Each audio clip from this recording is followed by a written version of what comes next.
పూరా లోకల్. నమస్తే, welcome to పురా లోకల్. ప్రస్తుతం మనం బీజేపీ రాష్ట్ర ప్రధాన కార్యాలయంలో స్పోక్స్ పర్సన్ విజయ సునీత రెడ్డి గారితో ఉన్నాము. ఫైనల్లీ అంటే ఆలస్యం అవుతుందని అటు కార్యకర్తలు బయట ప్రజలు కూడా చెప్తున్న పరిస్థితి. కానీ ఫైనల్గా లంకల దీపక్ రెడ్డిని జూబ్లీహిల్స్ ఎమ్మెల్యే అభ్యర్థిగా మీరు డిక్లేర్ చేయడం జరిగింది. పార్టీ ఎందుకు ఇంత ఆలస్యమైంది అనుకుంటున్నారు? మేము ఆలస్యమైందని ఏం అనుకోవట్లేదు. మాకు దేశవ్యాప్తంగా ఎక్కడెక్కడైతే ఖాళీలు ఉన్నాయో అన్నీ ఒకేసారి అనౌన్స్ చేయడం జరిగింది. మన జూబ్లీ హిల్స్ అభ్యర్థి కూడా లంకల దీపక్ రెడ్డి గారు అనౌన్స్ చేయడం జరిగింది. First of all Deepak Reddy గారికి శుభాకాంక్షలు తెలియజేస్తున్నాను. ఇక మీరు లేటు అనేది కరెక్ట్ కాదని నేను అనుకుంటున్నాను. ఎందుకు అంటే మాకు జాతీయ పార్టీ ఏ వ్యక్తికి అయితే బలంగా ఉంటారో, ఎవరు గెలుస్తారు ఏంది అని చూసి క్యాండిడేట్ని సెలెక్ట్ చేయడం జరుగుతుంది. దేశవ్యాప్తంగా ఉన్న ఖాళీలన్నిటికీ ఒకేసారి అనౌన్స్ చేయడం జరిగింది. దీపక్ రెడ్డి 2023 అసెంబ్లీ ఎన్నికల్లో అక్కడి నుంచే పోటీ చేసి ఓడిపోయారు కదా, మళ్ళీ ఆయనకే టికెట్ ఇవ్వడానికి గల కారణం? ఒకసారి ఓడిపోయిన వాళ్ళు గెలవకూడదని ఏమన్నా ఉన్నదా? ప్రతి ఒక్కరు ఓడిపోయినారు, ముఖ్యమంత్రులు ఓడిపోయినారు. అట్లా అనుకుంటే రాహుల్ గాంధీ కూడా ఓడిపోయినాడు, గెలవలేదా? గెలుస్తారు. ఒకసారి ఓడిపోవచ్చు, ఒకసారి గెలవచ్చు. అది ఓడిపోవడం గెలవడం అనేది అప్పుడున్న సర్కమ్స్టెన్సెస్ బట్టి, అప్పుడున్న పరిస్థితులను బట్టి జరుగుతూ ఉంది. కానీ ఇప్పుడు మేము ప్రచారానికి వెళ్ళి బూతుకు తిరిగి ప్రతి ఓటర్కి కలుస్తున్నప్పుడు మాకున్న అవగాహన ప్రకారము, మాకున్న ఫీడ్బ్యాక్ ప్రకారం ఖచ్చితంగా జూబ్లీహిల్స్ నియోజకవర్గం భారతీయ జనతా పార్టీకి గెలిపిస్తుందని మేము నమ్ముతున్నాము. ఎందుకంటే కాంగ్రెస్ పార్టీ ఇప్పుడు 2 సంవత్సరాలలో చేసింది ఏమీ లేదు.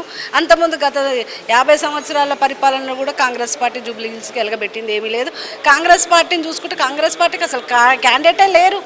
కాంగ్రెస్ పార్టీ క్యాండిడేట్ లేక ఇప్పుడు ఎంఐఎం క్యాండిడేట్ని కాంగ్రెస్ పార్టీలకు తెచ్చుకొని సీట్ ఇచ్చిన సందర్భం చూస్తున్నాము.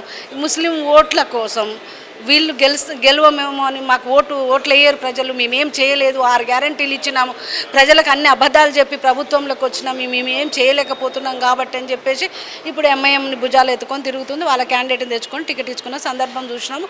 అక్కడ కూడా వాళ్ళు తిరస్కరించే పరిస్థితి కనపడుతుంది. ఇంకా బీఆర్ఎస్ అంటే మీకే తెలుసు బీఆర్ఎస్ పరిస్థితి ఏంది.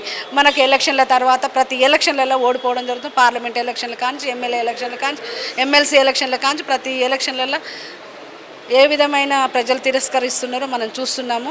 తెలంగాణను మొత్తం అవినీతిమయులకు పంపించేసి మొత్తం అప్పుల పాలు చేసిన సందర్భం మనం చూస్తున్నాము. ప్రతి విభాగంలో, ప్రతి కార్పొరేషన్లు కానివ్వండి, ప్రభుత్వం సంబంధించిన ప్రతి దాంట్లో కరప్షన్, ప్రజలు తిరస్కరించడం జరుగుతూ ఉంది. ఇప్పుడు అది ఒక ష్రింకింగ్ బోట్ లాగా తయారైంది కాబట్టి అసలు బీఆర్ఎస్ని వెల్కమ్ చేసే పరిస్థితి లేదు.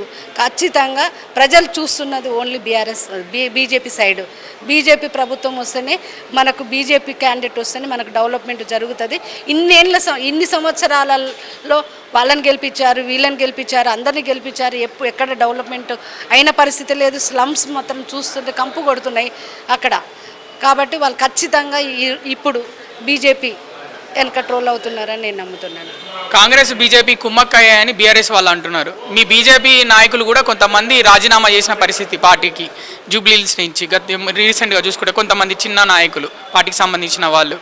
కారణం ఏంటి అంటే నిజంగానే కుమ్మక్కయ్యాయా బీజేపీ కాంగ్రెస్ అక్కడ బీఆర్ఎస్ని ఓడించడానికి, ప్రాంతీయ పార్టీని ఓడించడానికి? బీజేపీ కాంగ్రెస్ కుమ్ముక్కయ్యే పరిస్థితి దేశవ్యాప్తంగా ఎవడైనా చెప్పడానికి, నవ్వుకోవడానికి పనికొస్తుంది తప్ప ఇంకోటి పనికిరాదు. ఇంకొకటి బీఆర్ఎస్ని ఏం చూసి ఓటేస్తారు ఒకటి చెప్పండి. వాళ్ళు ఏదో ఒకటి మాట్లాడాలి కాబట్టి మాట్లాడడం వరకే, కానీ వాళ్ళకు ఓటేయడానికి, నాకు ఓటేయని అడగడానికి అవకాశం ఎక్కడైనా ఉన్నదా అండి? చెప్పండి. దేంట్లో అవినీతి కాలేదు. 7 లక్షల కోట్ల రూపాయల అప్పులోకి రాష్ట్రాన్ని నెట్టారు. ఈరోజు కాంగ్రెస్ పార్టీ నుంచి చెప్తా ఉన్నారు కదా, నేను జీతాలు ఇవ్వలేని పరిస్థితి వచ్చింది అంటే ఇది పరిస్థితి అని. ఇప్పుడు కాంగ్రెస్ పార్టీ పరిస్థితి కూడా అంతకంటే గొప్పగా ఏం లేదు.